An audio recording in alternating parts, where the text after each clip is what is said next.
చెప్పండి. జై జగన్నాథ్, జై జై జగన్నాథ్, జగన్నాథ్ స్వామి సంపూర్ణ శక్తిని ఇవ్వాలని చెప్పి వేడుకుందాం. జగన్నాథ్ స్వామికి జై జగన్నాథ్. हरे कृष्ण कृष्ण कृष्ण हरे हरे हरे राम राम राम हरे कृष्ण कृष्ण कृष्ण हरे हरे हरे राम राम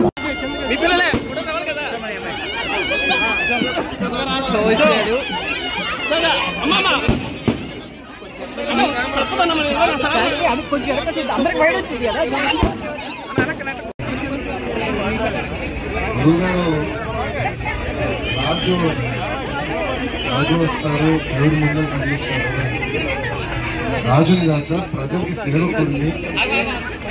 ప్రజలకు సేవ చేస్తే పరమాత్ముడికి సేవ చేసినట్టు మా తాతగారి దగ్గర నుంచి తండ్రి గారి వరకు అమ్మగారి వరకు నాకు నేర్పించారు. ఒక పవిత్రమైన ఆలోచనతో మంగళగిరి నేర్చుకోవాలని కష్టం జరిగింది. ప్రజలకి సేవ చేసిన జరిగింది. ఈ సేవ చేసే కార్యక్రమంలో దేవుడి ఆశీస్సులు కూడా మనకు ఉండాలి. దేవుడి బలం మనకు చాలా చాలా అవసరం.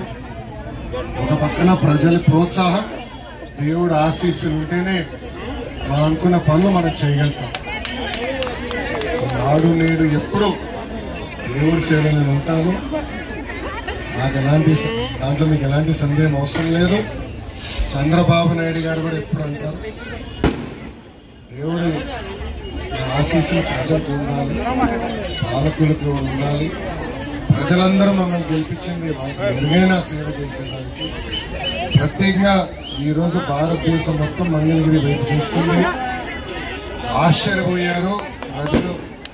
నాకు ఇచ్చిన బాధ్యత నా పైన పెరిగింది. సో దేవుడు ఆశీస్సులు నాకు ఉండాలి. ఈ బాధ్యత నేను ముందుకు తీసుకెళ్ళాలి.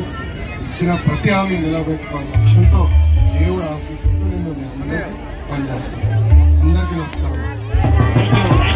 Thank you sir, thank you so much.